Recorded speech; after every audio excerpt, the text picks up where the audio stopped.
പെട്ടെന്നൊരു കേക്ക് ഉണ്ടാക്കിയെടുത്താലോ? അതിനായിട്ട് ഞാനിവിടെ പാലിൽ ഈന്തപ്പഴം നല്ലപോലെ കുതിർത്തിയെടുക്കുന്നുണ്ട്. നമുക്ക് ആവശ്യമുള്ള ഞാനിവിടെ ഒരു 6 എണ്ണമാണ് ഇടുന്നത്. ഒരു 8 to 10 എണ്ണം വരെ എടുക്കാം.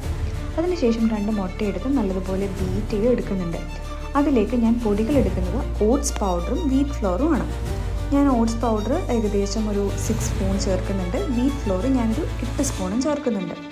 അതിലേക്ക് ഒരു പിഞ്ച് ഉപ്പിട്ടതിന് ശേഷം നമ്മൾ അരച്ച് വെച്ചിട്ടുള്ള ആ പാലും ഈന്തപ്പഴം കൂടി അരച്ച് വെച്ചിട്ടുള്ള ബാറ്റർ ഇതിലേക്ക് നല്ലപോലെ ഒഴിച്ചിട്ട് മിക്സ് ചെയ്ത് കൊടുക്കാം കേട്ടോ. എന്നിട്ട് മധുരത്തിന് ആവശ്യമായിട്ട് ഞാനിവിടെ യൂസ് ചെയ്യുന്നത് ഹണിയാണ്. നിങ്ങൾക്ക് എന്തെങ്കിലും ചോക്ലേറ്റ്സ് യൂസ് ചെയ്യണമെങ്കിൽ അതും യൂസ് ചെയ്യാം. ഒരു പിഞ്ച് ബേക്കിംഗ് പൗഡറും 2 സ്പൂൺ കൊക്കോ പൗഡറും ഒരു ക്യൂബ് ബട്ടറും കൂടി ഇട്ട് ഞാൻ നല്ലതുപോലെ ബീറ്റ് ചെയ്താണ് എടുക്കുന്നുണ്ട്. നല്ലതുപോലെ ബീറ്റ് ചെയ്തെടുക്കാൻ ശ്രദ്ധിക്കുക, കട്ടകൾ ഉണ്ടാവാതിരിക്കുക കേട്ടോ. ഞാനിവിടെ മെയിനായിട്ട് എടുക്കുന്നത് 2 റോബസ്റ്റ ബനാനയാണ്. അത് നല്ലതുപോലെ മിക്സിയിലിട്ട് അരച്ചതിന് ശേഷം ആ അരപ്പ് ഇതിലേക്ക് ഒഴിച്ചു കൊടുക്കുന്നുണ്ട്. ഇത് ഞാൻ ബീറ്റ് ചെയ്ത് എടുക്കുന്നുണ്ട്.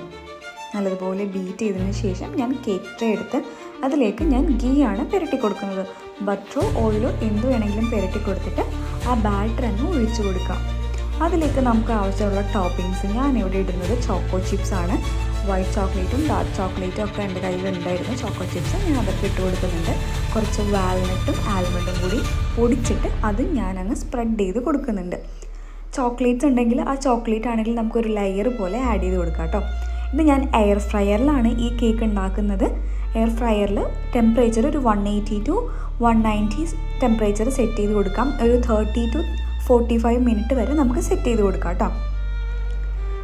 എയർ ഫ്രയറിലാണ് വെച്ചതെന്ന് വിചാരിച്ചിട്ട് കേക്കിൻ്റെ ക്വാളിറ്റിക്ക് യാതൊരു കോംപ്രമൈസും ഇല്ല. നല്ല ഫ്ലഫി ആയിട്ടുള്ള കേക്ക് തന്നെയാണിത്. എന്തായാലും ട്രൈ ചെയ്ത് നോക്കുക, അഭിപ്രായം പറയാം. Thank you.